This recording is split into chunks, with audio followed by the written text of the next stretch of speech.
Hello, everybody. My name is Leah. I'm the administrative assistant here at Africa Fire Mission, and I just want to welcome everybody to today's training. It's so awesome to see so many of you already here and already just ready to have the presentation today and just be taught today. And so it's so great. But before we get into it, I do just have a couple of reminders for you guys. Number one reminder is just to please stay muted throughout the whole training. That is just really helpful for everyone else in the training right now, but also because we record these trainings and post them on YouTube, so it's free of charge to go back and watch those at any time, but it does just make the viewing experience a little bit smoother if everyone is muted throughout the training.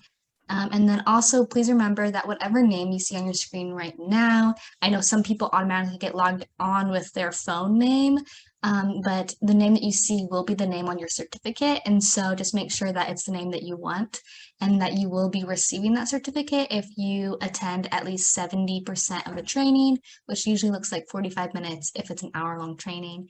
And if it's not, then I make sure that I adjust those minutes so that it's still 70% and it's a fair certificate for everyone who gets it.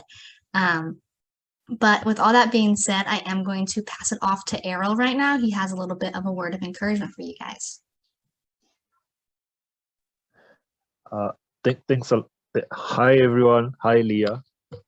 Thank you for this opportunity. Welcome all to this wonderful, amazing session that you're having today. Yes, a word of encouragement, then we jump into the lesson. Okay. Someone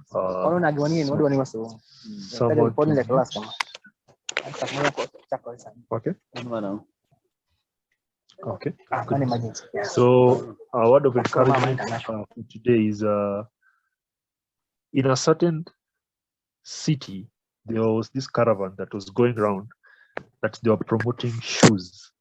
They were promoting people to buy shoes. And in that city, people never used to wear shoes. It was a tradition that they should not wear shoes. So when this caravan was passing around the city to promote the shoes and also try to sell the shoes to the locals did not want to buy because they didn't want the shoes. So what did, after the caravan went and sat down, and the manager of the caravan had to re-strategize and told his team, look here, we have been trying to sell shoes to these people in this city and they can't they can't buy these shoes that we are selling. So what did they do? They went back the following day and said, we are not selling shoes. We are giving shoes out for free for the next 5 days. So the people in that city, what did they do? They said, because you're being given shoes for free, we'll come and try them on. So in day one, people came and appeared and they were given shoes. So day one, people were being given boots. So all the people that came in day one put on boots. They could fit on the boots, and then after that, they were given for free and go with them at home. So the following day, they could come again. Now this time they could come and give out sandals. So the people who came in day one with boots were lucky. So when they're given the sandals, they had a boots and a sandal. So in day two, also they give out the sandals. So out through the week, they gave out different shoes. And on the last day, that was day 5, they told everyone who was present, anyone who was given any type of shoe during the week, please come with it on that particular day. So all the people that came all through the 5 days came with all those different types of shoes. And apparently, during the week, all those who appeared once or twice also appeared with their shoes. What are we trying to say? In as much as we are in our departments, in as much as we have equipments and also we're trying to get our department into order, let's be consistent in everything that we do.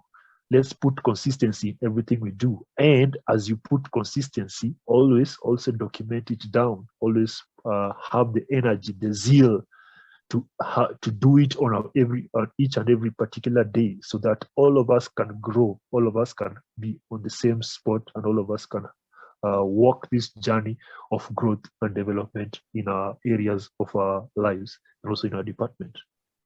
So thank you very much for listening, and thank you all for this wonderful moment. Over to you, Leah. Thank you so much for that, Errol, and thank you just so much for the story of growth and how important that is. And so we really appreciate you taking the time and just having a great word of encouragement for us. And Errol is also going to be hosting tea time afterwards as well. So we are very grateful for that. But for right now, I'm going to pass it off to Ed. Thanks, Leah. So today we're going to be talking about rapid intervention teams. And let me share my screen so we can get that up and going. There. Is it on correctly? Good.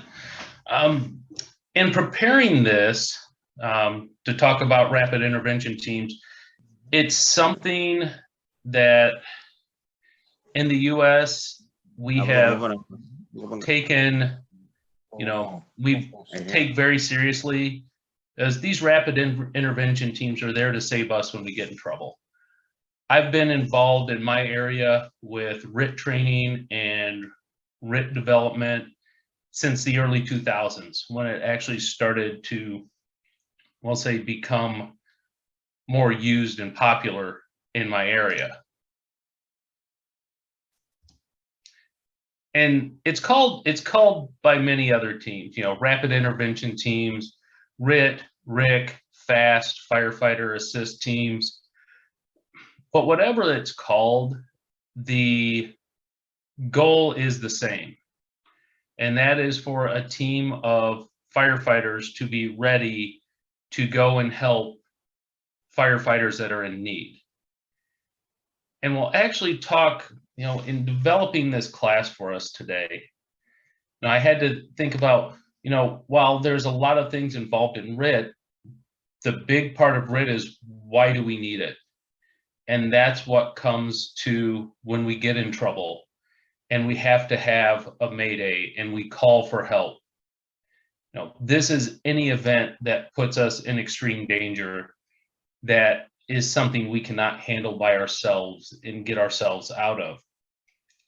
And these next couple slides are just, as you'll see the picture, these are memorials at different places throughout the US that I've been to, commemorating firefighters that have actually died in the line of duty. And the whole goal of RIT and actually survival training, we'll talk about that a little more, is to prevent and reduce and prevent line of duty deaths, especially on the fire grounds. So what could cause us to call a mayday? Something from very simple to something very complex. It could be as simple as, I don't know where I am. I got into a building, I went in with the hose line, I'm now off the hose line. I can't find the hose line, I can't find a wall, I don't know where I'm at. And in 100% blackout conditions, which a lot of times we are in the fire, we could just wander around aimlessly in a building till we run out of air. And then, without air, we end up having major medical emergencies, and there is that potential for lethality for the outcome. Something that seems as simple as just being, I don't know where I am, can end up in being the ultimate sacrifice, which is why we always, when we start to get lost, is when we want to help call a mayday. If your low air alarm goes off, that's been a really big shift for us over the last, I would say in my department, probably 5 or 6 years. It always been, we're in the building, we're working, low air alarm goes off, we keep working. We can say, I know about how much air I have. Well, that's changed. Now we want to make sure we get out of the building before the low air alarm goes off. If our low air alarm goes off, we're supposed to call a mayday. We've been in the building too long. We may not have enough air to be able to get out. Roof or ceiling collapse. When the top of the building comes down on us, a lot of times that's going to, if it doesn't incapacitate us, it will encumber us to the point that we cannot free ourselves. Then the exact opposite, instead of something coming down on us, is us going through the floor. With basement fires, that's something we have in the US. Not so much from the building construction that I've seen in Kenya, that there's, falling through into the basement. There's not many sub-levels with what you would encounter on your daily fires. More so, you would be having roof collapses, ceiling collapses, things that are coming down on you. Anyone can have a medical emergency. The statistics are out there. One of the biggest causes of injury and death to firefighters is cardiac events. These can occur anytime, and oftentimes if they just start to occur when you're in the fire grounds, we need to call a mayday and get help. Extreme fire events are things like flashover, backdraft, something where we get overrun by fire and we need help to get out. And then one of the final things is a total building collapse. And this is where we can get complacent. We think that the fire's out and we drop our guard a little bit. A lot of building collapses that have killed firefighters occur after the fire's out. These are things that can happen anytime. We don't want to let our guard down when it comes to the buildings. They can collapse. If you think the fire's out, that building's been attacked for whatever period of time by fire and has been weakened the entire time. That is, picture on the bottom is the memorial in Boston for the Vendome fire, where the fire was in the final stages of extinguishment and the building collapsed, killing 9 firefighters and injuring many others. These are why we always have to be on our guard on the fire scene. One thing we really have an issue with, at least here in the US, is we don't like to ask for help. We won't call maydays as soon as we should. We won't call for help when we need to. And a lot of that is ego-driven, and a lot of that is, I don't want to go back to the fire station and, have people pick on me and, say, oh, you needed help. It's like, drop the ego. I'd rather be teased unmercifully by people in the fire station than have them view me at my funeral. It's that easy. There is no reason not to call for help if you feel you're in a situation where you need it. And that's when, help in the form of RIT teams, and we'll see other people that could come help. Because the statistics are out there, we actually end up saving ourselves without a RIT team more often than not. So if we get into trouble, how do we call a mayday? If we have a radio, it's mayday, mayday, mayday.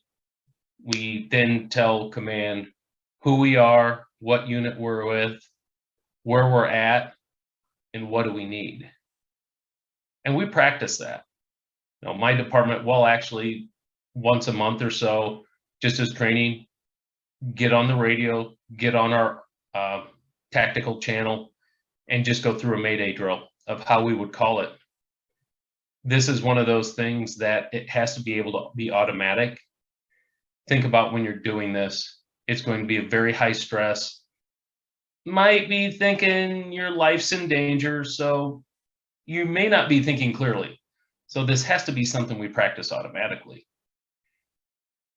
But unfortunately, I know a lot of times the fire service around the world doesn't have, we'll say, all the luxuries that we do in the US.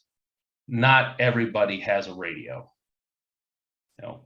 Not everybody has a pass device on our BA. Not everyone has a BA. What do we do about calling a mayday when we don't have these things? When we don't have radios? Then, to me, this is one thing that one of my former chiefs and I and some of the other guys that work in RIT, when we don't have radios and we can't have that communication line, the best way to deal with a Mayday is to prevent it.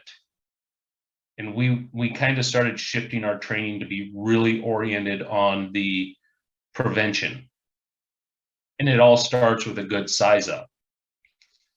Looking at the statistics for RIT activation, over 70% of those, roughly around 70% of RIT activations did not have a good scene size up. People were going in blind. It's important to size up the scene you have. You know, incident command should be doing a 360, knowing where the fire's at, knowing the type of building. Fire dynamics and building construction training are the two things that we really need to focus on. Those are the enemies we're there to fight. The fire is weakening the building continually, and gravity is going to bring it down. We need to understand how buildings are put together to understand how they're going to come apart when they're attacked by fire.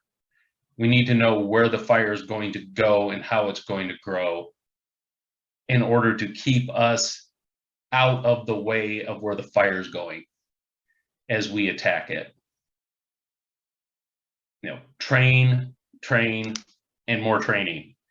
You know, it sounds like something simple, but you know, all types of training, like we said before, you know, fire behavior, building construction, also just simple things like how we move, moving hose so we're efficient at it, just moving around, whether it be, you know, our 3-point stance moving on the ground, just so we're comfortable in it. Looking at accountability. When we show up at a fire, how does command know who just went into the building? Do they know what jobs everyone that went into the building has? This becomes very important if, you know, you see a bunch of people come out after the fire and you look at your accountability and you're missing someone. Well, that's an immediate Mayday activation, even though there's no radio, there's no pass alarms. You can look and say, you know, Joe was supposed to be on that crew too. Where's Joe? He's not here. You know, and without some level of accountability, you don't know that. For our departments, you see the yellow cone down there. As we come off the truck, we all have tags. The crew going in, every crew going into the building attaches their tag to that cone, letting the incident commander very easily to say who's in the building at any time. If we come out of the building, we take our tags off that cone. It's something that's fairly simple to do. It just becomes an issue of training and getting in the habit of doing it. For us, it's been a very effective way to track who's in the building and where, and we actually put someone in charge. There's an officer that's in charge of safety and accountability. They will check the tags out, see who's in, make sure everyone that's in there is operating properly. And another thing going from accountability is, you know, these are kind of two things. Make sure you have enough resources for the tactics you want to employ, but also make sure you have the proper tactics for the resources you have. You know, if I say as an IC, I'm going to put people in the building and we're going to do an offensive attack, that's great. I can have the people, I can have the hose. If I don't have enough water to do that attack, that may not be the proper method for attack.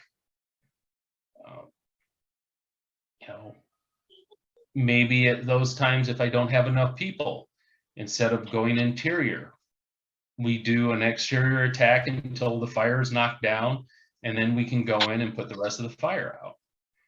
Matching resources and tactics is a very important piece of the puzzle in avoiding the mayday. We never want to work alone. You know, if I go in a fire by myself and I go down, no one may know it till it's too late. But if I'm working as a team, my partner can see something happen to me and potentially do the rescue himself. And make sure that as the incident commander, he's observing fire conditions based on the tactics.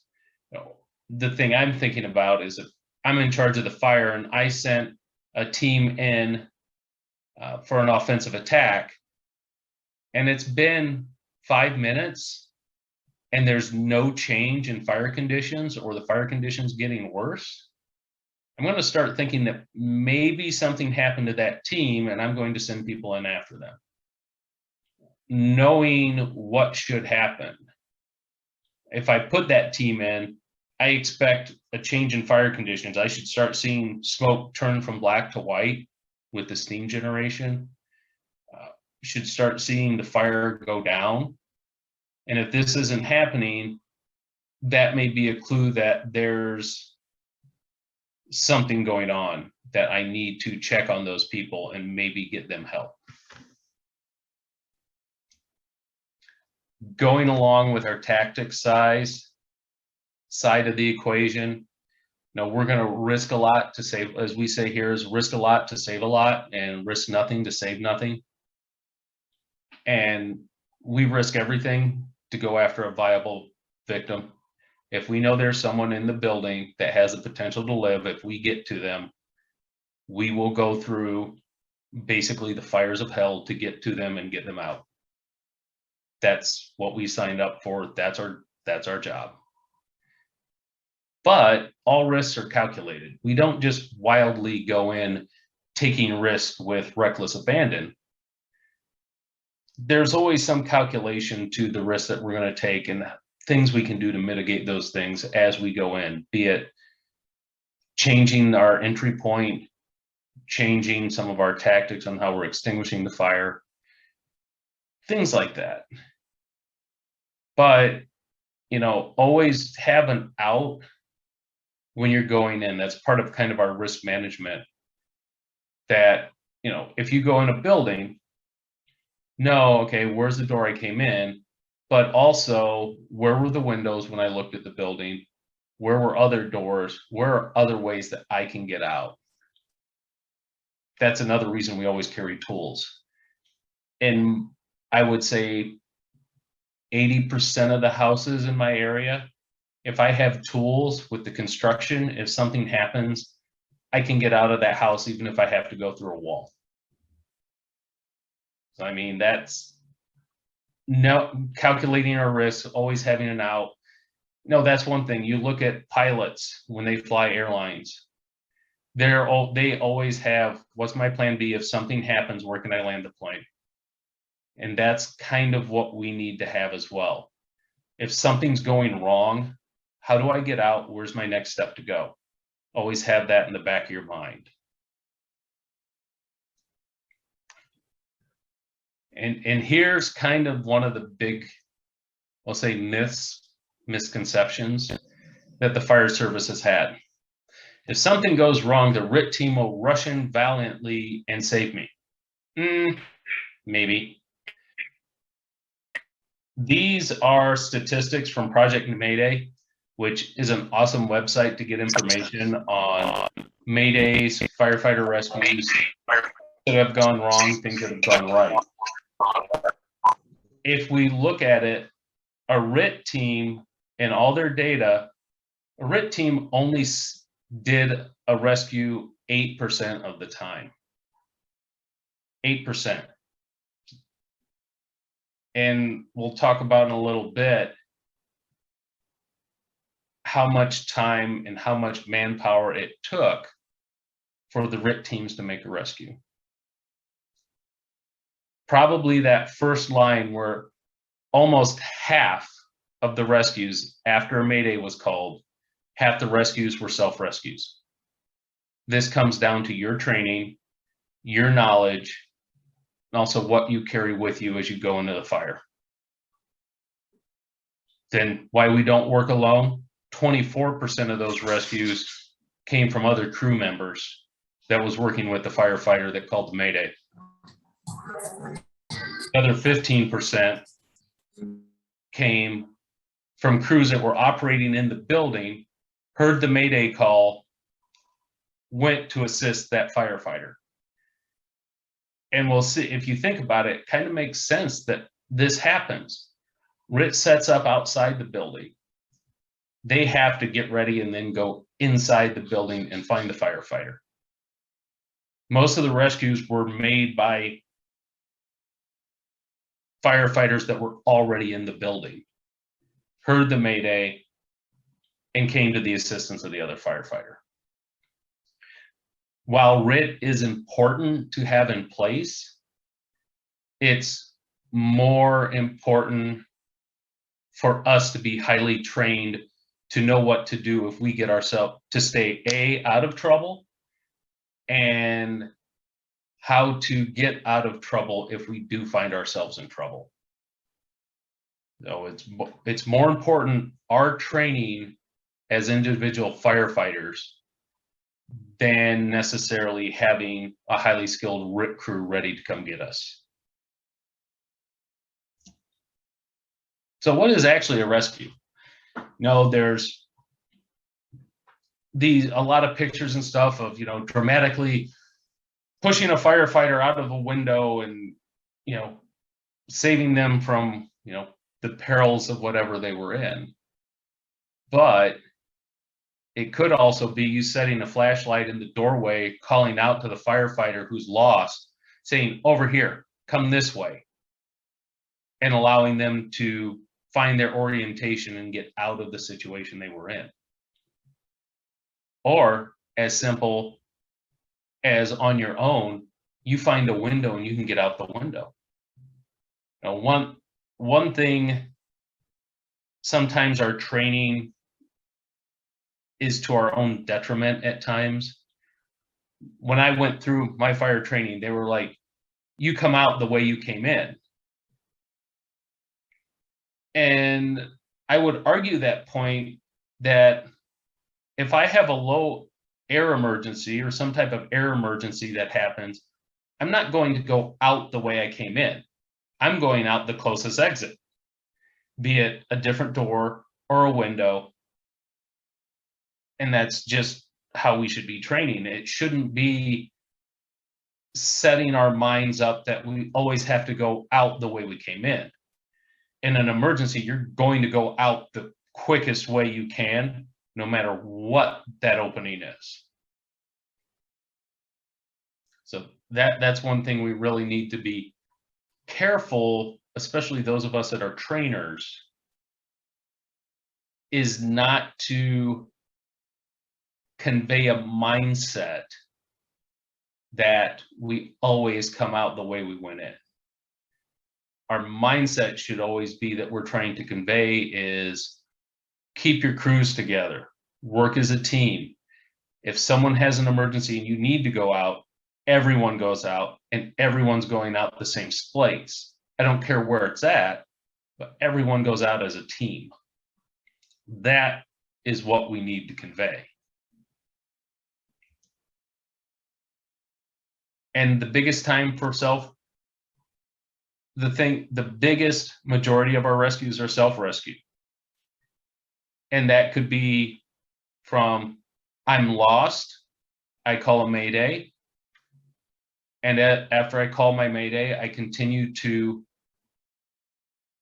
do a search for either the hose line I came off of, or a wall, or to find a window, or to find the exit. In these cases, you're looking at an average time that someone was able to rescue themselves between 4.5 and 7 minutes.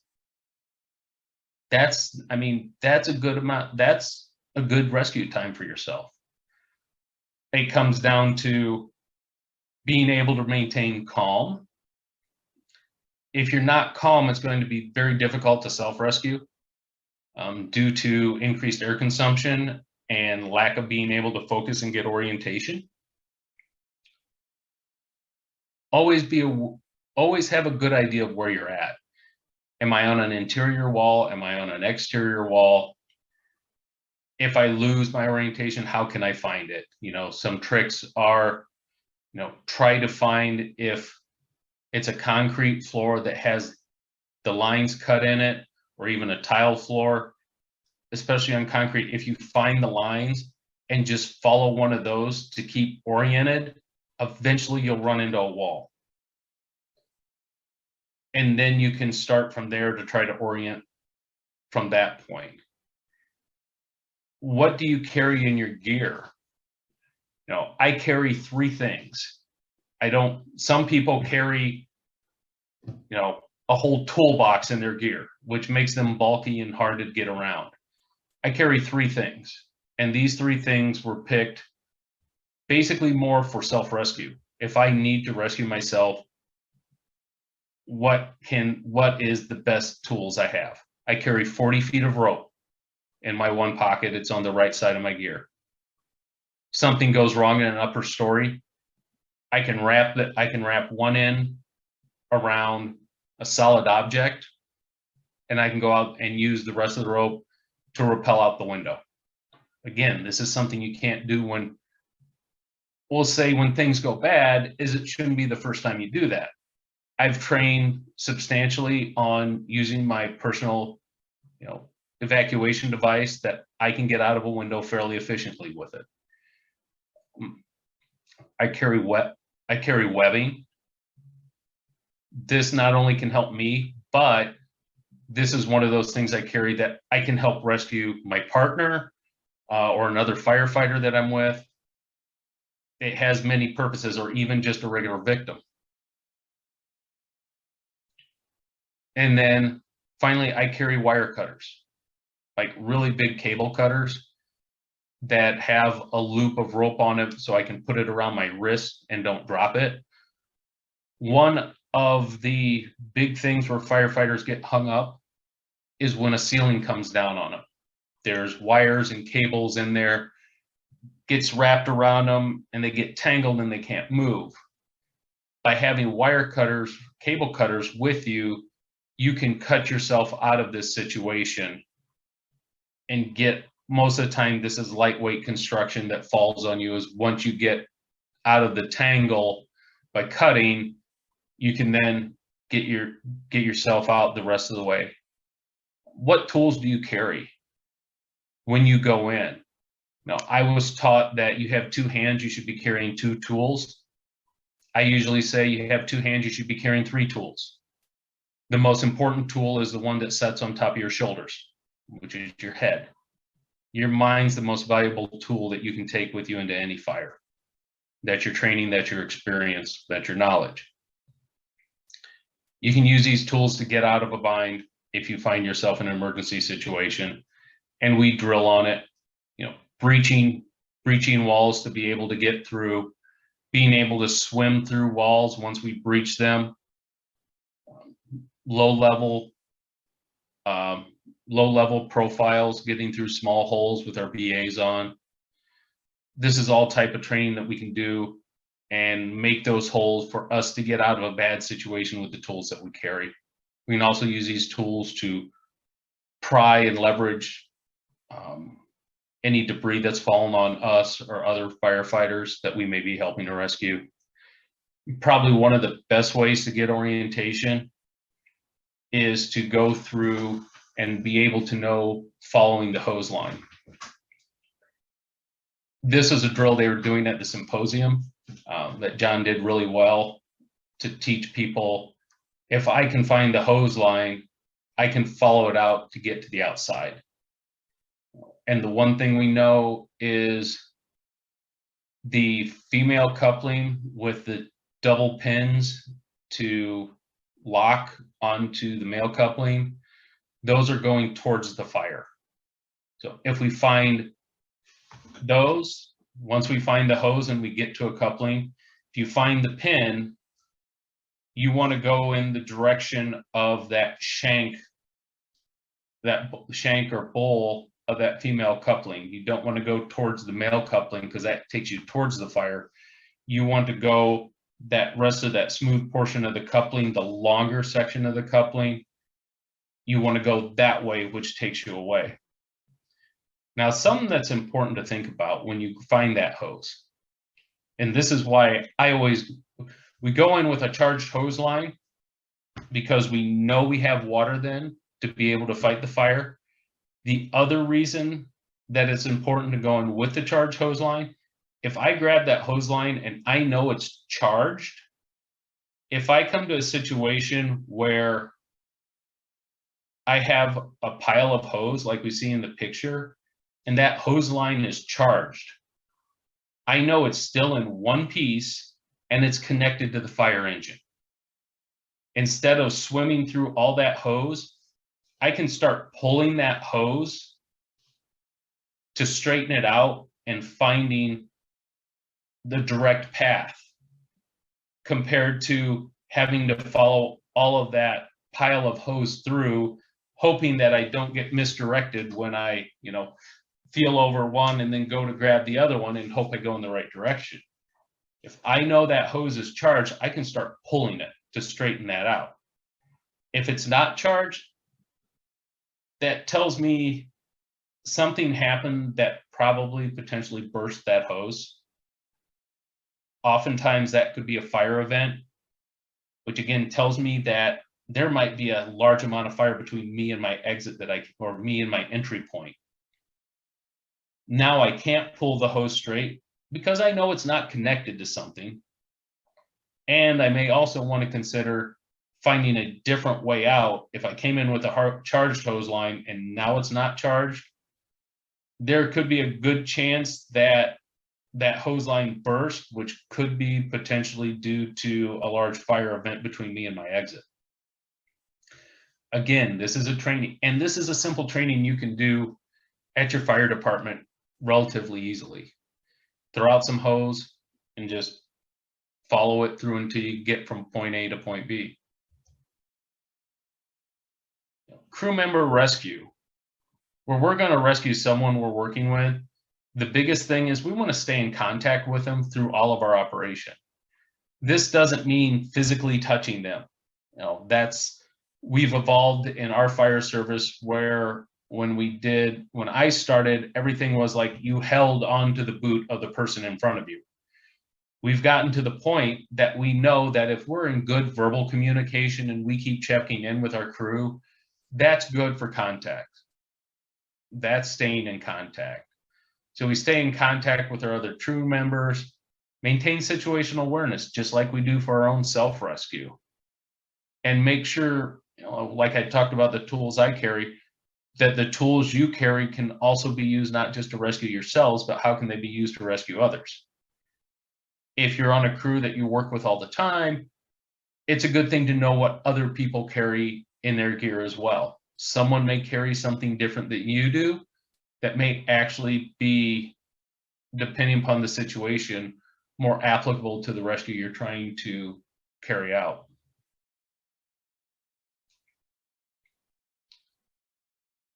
This is when you're going to rescue other crew members, from other crews. This is where knowing what other crews are doing and where they should be, very important. And when you hear, and this is kind of, it's one of those things where you have to make a good judgment call.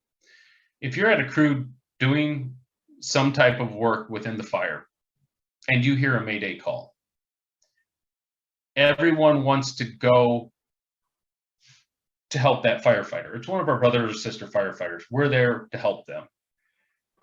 But if everyone pulls from their assignment and goes to try to help that other firefighter, guess what isn't happening? The fire's not getting put out anymore. If you're on the hose line and you're fighting the fire, the best thing you can do for that mayday call is to keep fighting the fire. Once the fire goes out, most of our issues go away. So keep fighting the fire if that's your job. If you have 3 or 4 people on the hose line, though, you may only need 2. 2 of those people can peel off and go search for the downed firefighter or where that mayday came from. It goes to situational awareness, what you're doing, and just having, the training and the wherewithal to say, I need to stay with my assignment, or we have enough on our crew that we can stay with our assignment and send some people over to also potentially help that firefighter that called a mayday. So now we actually get starting talking about RIT. Wow, we went down to, we've talked a lot about how to rescue ourselves and others out of a mayday situation, and just now we're talking about RIT, which everyone thinks RIT is what does most of our rescues. Normally, you're going to have 2 to 6 highly trained firefighters. This is probably the biggest conundrum that we have when we pick a RIT team. Most of the really good firefighters want to be in fighting the fire. They don't want to be standing around waiting as RIT, which actually we've moved that our RIT teams don't stand around anymore.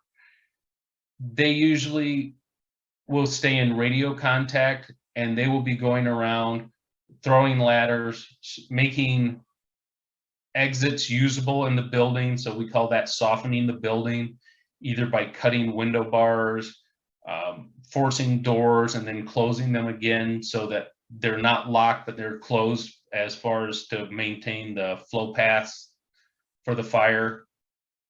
So they're active. A lot of times when RIT started out, they just threw 2 to 4 firefighters in the front yard and said, you're the RIT team. If something happens to me, I want to make sure 4 of the best firefighters are coming for me.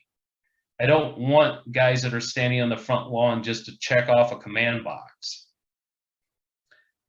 But it's hard to get those guys because, we have to make sure that we get the best and keep them engaged. If there is a mayday, you're going to need more than 1 RIT team.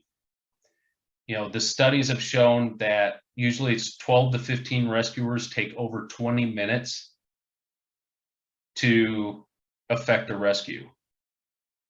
And many times of those 12 to 15 rescuers, 2 or 3 of them are going to be calling the mayday on their own. Because think about it, this is the group that's pushing harder. They're emotionally at a higher level. So their stress is higher, they're pushing harder. They can run into trouble just as much as the original mayday could.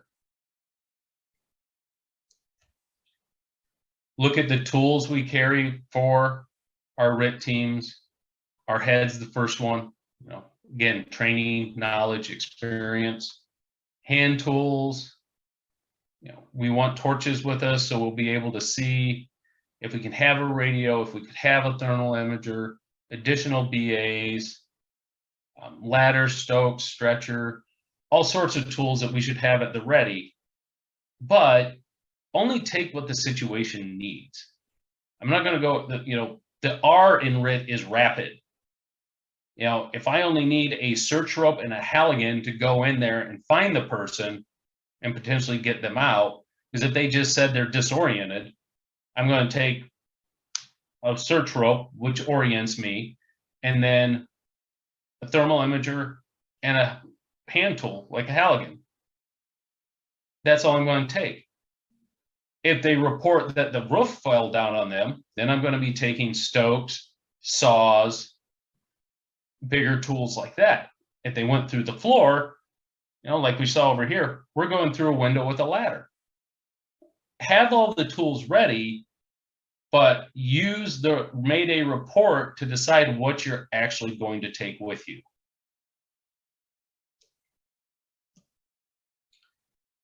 And on RIT activation, when someone calls a Mayday, it's time for radio discipline. Now, I know a lot of people like to talk on the radio quite a bit. They think they're adding on. When there's a Mayday, unless you have pertinent information for that specific Mayday, stay off the radio.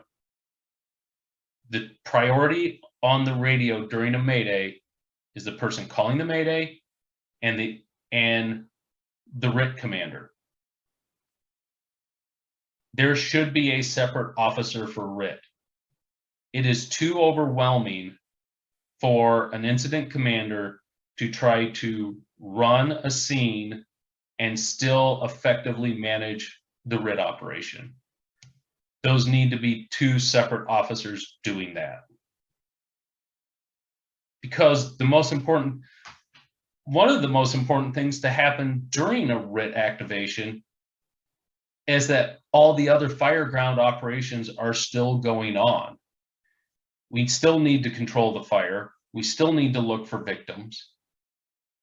All that still needs to go on while the RIT in Mayday is being resolved. And then as soon as you have one RIT activation, then it's time to start calling for more resources. This is a time, our standard operating procedure, we call is if there's a Mayday call, then we immediately call a second alarm to get more resources coming. Because when there's one Mayday, there's going to be others. Probably the most vivid example of this was Worcester, Massachusetts, 1999. There's a cold storage building that caught on fire. 2 firefighters were in. They called a Mayday. They were disoriented. This is a building that workers said that they would get lost in normal everyday conditions in. Now the firefighters went in and they got lost.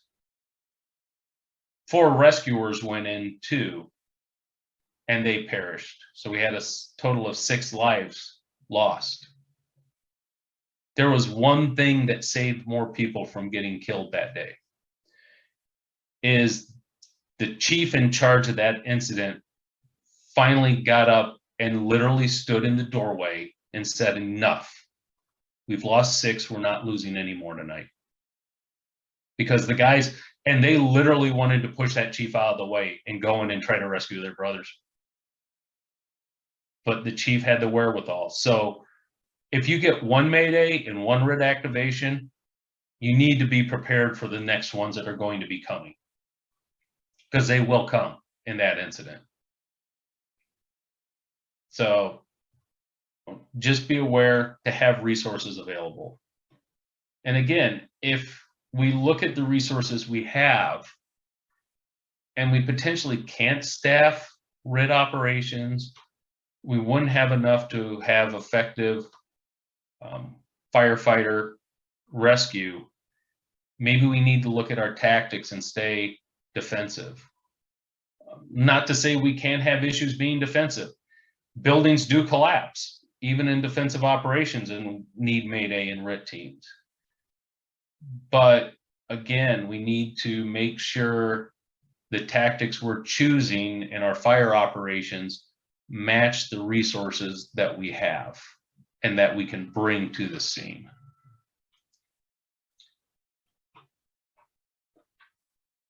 And establish that second piece of the command structure to be the RIT, officer. And actually doing a little more research and putting some thought, thinking about it. Putting an officer in charge of RIT when a Mayday is called is too late. As soon as the RIT team's established, there also needs to be an officer that's in charge of RIT. That allows the officer to follow the whole evolution of what the RIT team's doing, where they're at, who they are, what their capabilities are. You need to have an officer with the command staff of each fire that's totally in charge of just RIT operations from the minute that person is available to be put in that position. Even if RITs are never used, it's good to have them there. And don't just pick a junior officer just to throw in that position. It needs to be someone with experience. If something does happen, they need to have the experience to stay calm, know what needs to be done, have a level head, think about it this way. If you're the person calling the Mayday, you're talking to command. You're already pretty concerned that you're having a really, really bad day. And you're praying that you come out of this day. And you call command, and all of a sudden, command's very excited. You can tell they're agitated, and they're really not prepared to what's going on. Is that going to calm you down at all? Probably not. Having a senior officer, an experienced officer in that position to talk to the firefighter, calm them down, have that command presence to that person that's in trouble, helps to calm them down, helps to kind of set the scene for everything. That's why we want senior officers in that RIT officer position. It will help make things go better. And probably one of the best things that you can do for RIT, if you're having a RIT team or you're deciding to put together a RIT team, is extensive special training. I mean, me and a couple of the other firefighters I work with around here, we have done 3 and 4 days. That is all RIT training. And a lot of the basis of all these hands-on RIT training become extremely good at search. It will help you find a down firefighter, but guess what? It also increases your skill set and your ability to find civilian victims too. If you can find a firefighter, you're gonna be pretty good at finding a civilian. Know your BAs. That is another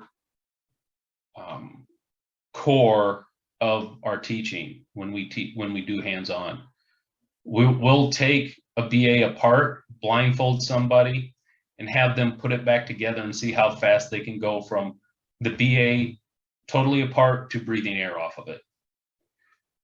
That gives you the confidence in your BA to potentially fix some problems if you have a problem with the BA that you would need to call Mayday for.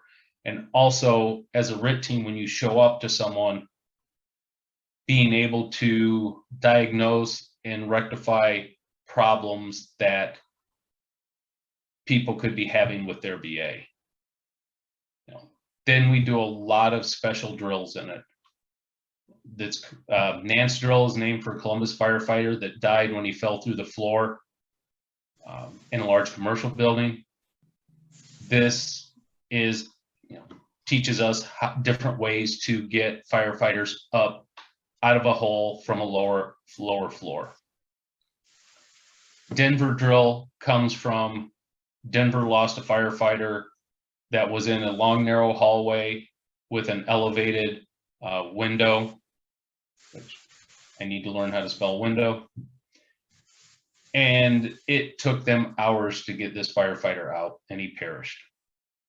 We now have different tactics and techniques to get firefighters out of that situation. One of those is we now practice using ladders as a high point for our ropes. We practice cutting windows down to doors.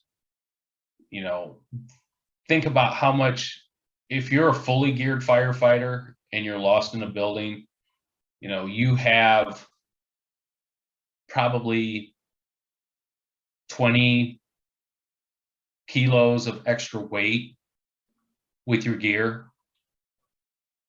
It's going to be a lot easier to use a saw and make a door out of a window than it is to push you up and over through the window. We do a lot, and this is really effective on second stories as well. We've done training on this. We become very proficient at the use of ropes.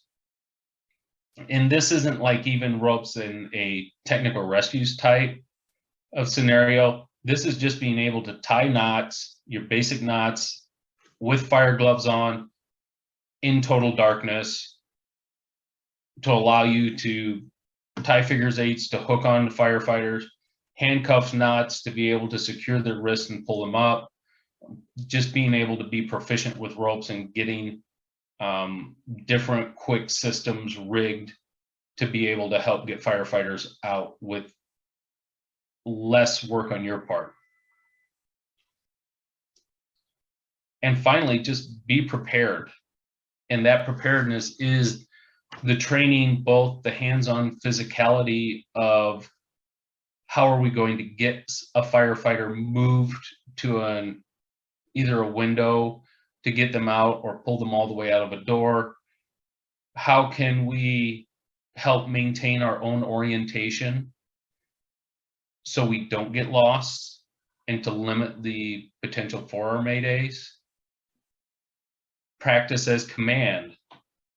How as command do we act in a mayday situation, and putting things together and talking to someone that's calling a mayday? Now, how do we calm them down and keep them calm so they're not using air as quick as possible? You know, because the first time you put all the pieces of RIT together should not be at a fire.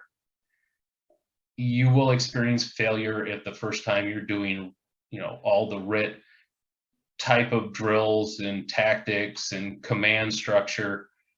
First time you do it at a fire, you will fail miserably. That is why we train on all these things.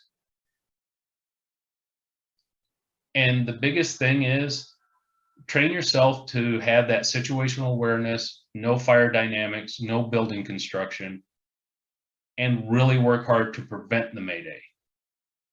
Because the best results of a mayday are the ones that we never have. So that's why I'd encourage you to really study the fire behavior, study building construction, and always train to be effective at your job, be it search, be it fire suppression with hose lines. And to kind of wrap everything up, and I will talk to Lee about posting some of these reference up as well.